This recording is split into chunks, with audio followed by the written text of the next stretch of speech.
G'day and welcome to PopYaCulture. I'm your host, Channay.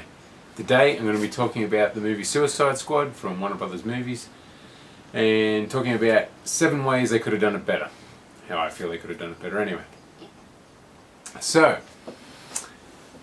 number 1.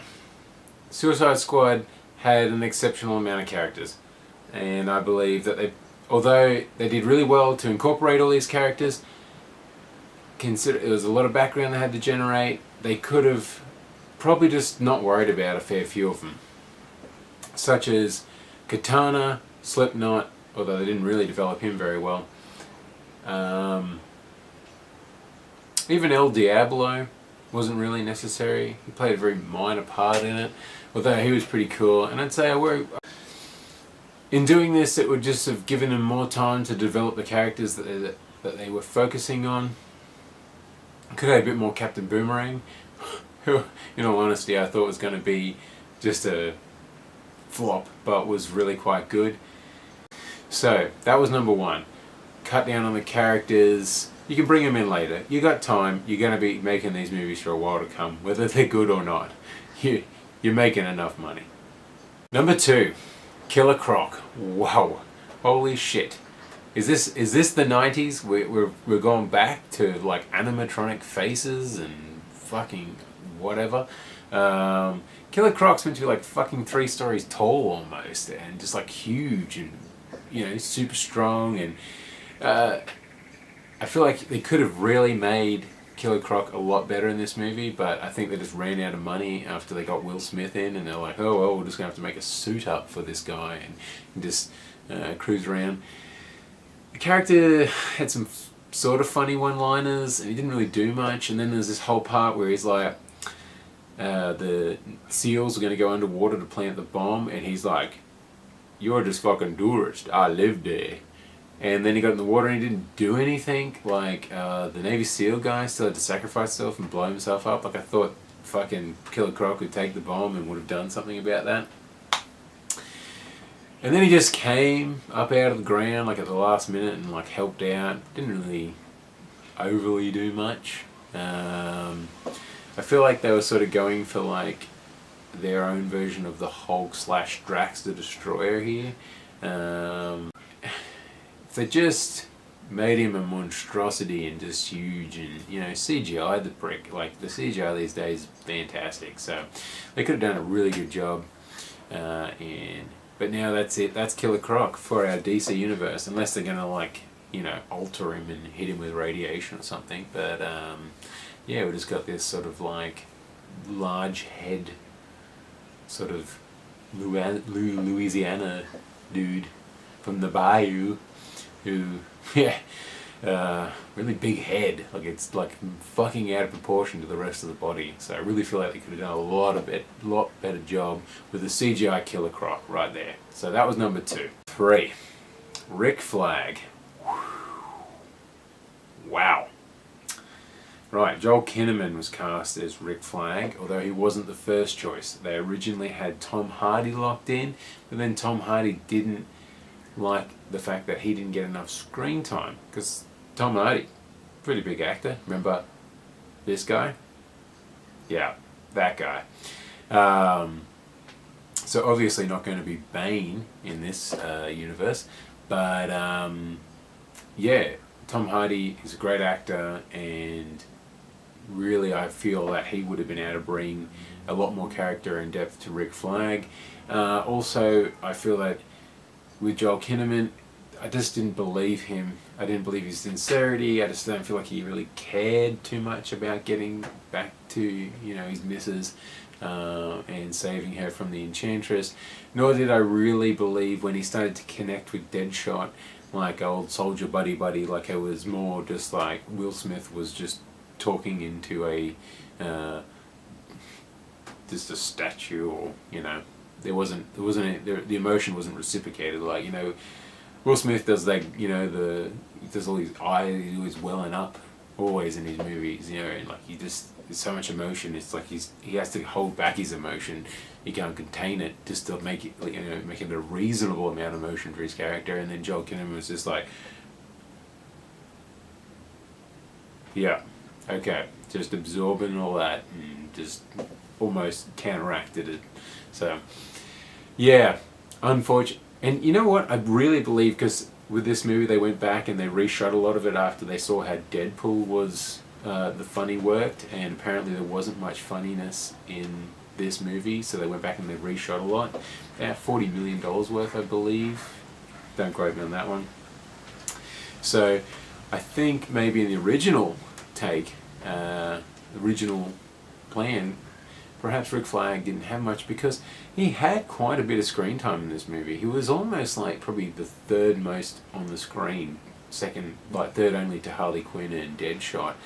Number 4, the Joker is a gangster in this, and although I was very surprised by Jared Leto's take on the Joker, and his performance was far exceeded my expectations. He did quite a good job, and I enjoyed his mannerisms and his craziness in the role. However, the way that he was written and the way that they designed his costumes and set up the character visually, I didn't really like. They took the Joker down this gangster path. You see people talking to him like he's the gangster boss, he's the mafia boss, and you know, the Joker's more chaotic and not really about organised crime. Although it doesn't actually say that he's running organised crime, it just sort of seems to imply it. And the other thing too is that he's running around with all this bling on, and he's got like heaps more tattoos. He's got tattoos all over. He's got damage on his head. And although it adds to this kind of it's a bit humorous, I just don't really like the Joker as a gangster. I like the is more as an anarchist and just total chaos, which is the polar opposite to Batman. It'd be very interesting to see in the Batman solo movie what happens when Jared Leto's Joker meets Ben Affleck's Batman and how they interact. That like they're saving this for that movie, you know. So I'm hoping it's going to be good, and definitely looking forward to Margot Robbie reprising her role as Harley Quinn. 5. Slipknot. Okay, they killed him pretty quick. Thank God. When he rocked up, I was like, whoa, holy hell, you've got enough characters and you pulled him out. Like, heaps of the shows already, the movie's flooded with characters already. You know, bother wasting screen time on this guy? Like, he's not even, like, he's just useless. And he's just such a shit character, and he hasn't really been that popular in the comic books. And then we see why they got him out. He was just there to make a point. A point I didn't feel could be made fast enough. Like, honestly, could they have just pulled him out of the car and blew his head off straight away? Like, yo, look, that's what'll happen to you. Look, we were serious. We blew that guy's head off. We don't even know who the freaking hell he was. Yeah, just, you know what, and you know how, like, you know, I guess it was a bit more character development for Captain Boomerang, trying to show that he's, you know, a backstabber. But then later on he completely flips on that and he's all part of the team and joins them. 6. Number 6. The final fight. Okay, this was very reminiscent of every single 90s movie that ever existed, every 80s movie before that, you know, big build up, and the bad guy's got this thing going on, and it doesn't even really explain what the hell her device is going to do, but, well, her magic source spell she was conjuring or whatever. You know, and then really she's quite epically powerful. If she just drove all the power that she went into creating this, she could have killed all of our heroes in this, the Suicide Squad. Like, she seems freaking insanely powerful.